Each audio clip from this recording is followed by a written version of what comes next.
Dans cette vidéo, vous allez découvrir comment installer une couverture hors sol SAFO OptiCover, avec moteur à fin de course mécanique.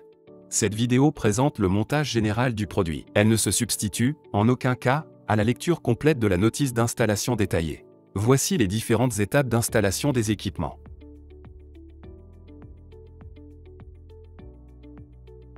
Pour le montage d'un système sur batterie, comptez 4 heures à 2 personnes, et 6 heures à 2 personnes pour un système alimenté par secteur.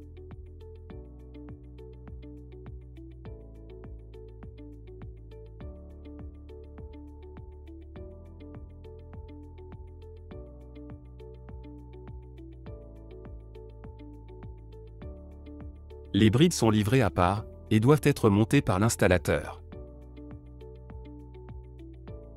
Installez la première bride, côté câble moteur. Évitez de la faire tourner pour ne pas toucher la bague des fins de course. Installez la deuxième bride. Cette bride permet l'entraînement de l'axe d'enroulement. Insérez la vis de maintien. Fixez-la avec une rondelle et un écrou-frein. Le moteur est livré avec son équipement électronique et ses connexions. Insérez le moteur dans l'axe. Insérez et vissez la vis moteur dans l'axe. Cela permet de bloquer la position du moteur dans l'axe. Voici une astuce. Il est possible de mettre du silicone transparent autour du trou de l'axe et de la tête de vis pour optimiser l'étanchéité de l'axe et prolonger la durée de vie de votre moteur.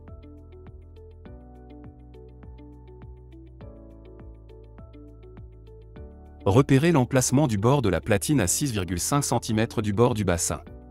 Si le bassin n'a pas de rayon, ou que ce rayon est inférieur à 5 cm, le milieu de la platine doit être positionné à 5 cm du bord arrière du bassin. Si le bassin a un rayon supérieur à 5 cm, le milieu de la platine sera placé à l'aplomb de la sortie du rayon. Celui-ci se repère par les encoches, en milieu de platine.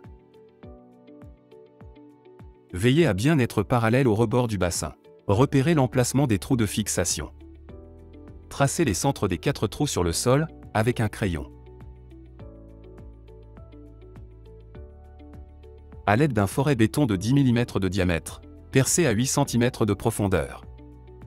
Vissez le boulon sur la vis pour assembler la cheville jusqu'au blocage.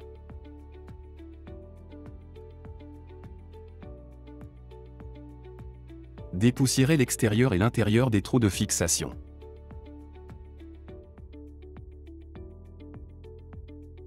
Insérez les chevilles laiton au marteau.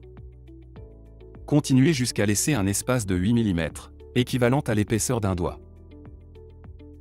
Serrez complètement les écrous pour fixer la platine du plot.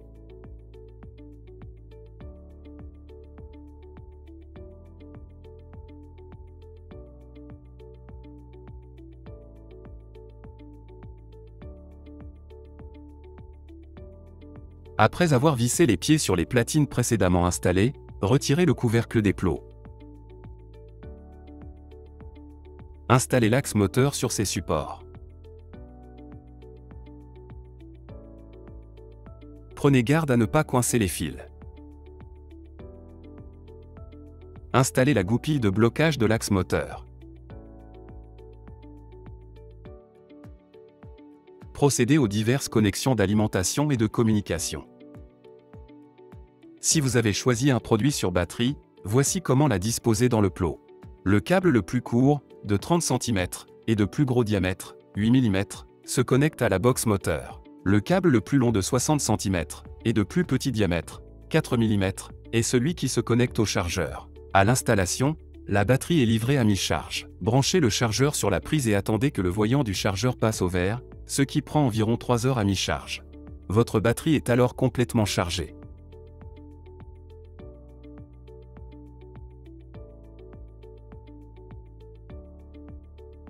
Centrez le tablier entre les deux parois pour avoir le même jeu de chaque côté. Dévissez une vis de l'attache de sangle d'axe. Passez la boucle de la sangle dans l'attache et revissez l'attache. Pour éviter un mauvais enroulement du tablier, veillez à positionner les attaches de sangle d'axe alignées avec leur position sur le tablier. Une attache bien positionnée s'enroule sur elle-même.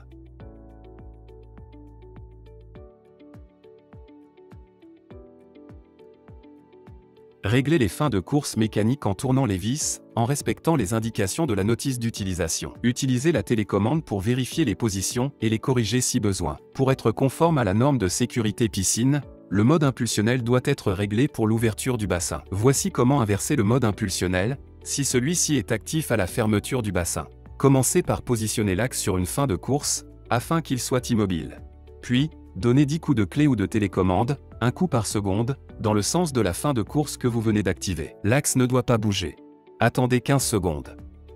Votre mode impulsionnel est inversé. Vous pouvez maintenant le tester.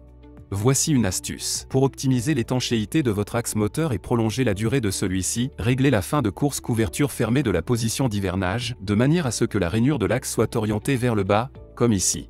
Replacez le couvercle des plots. Fixez et vissez les tôles arrière des plots. La couverture est prête à être utilisée.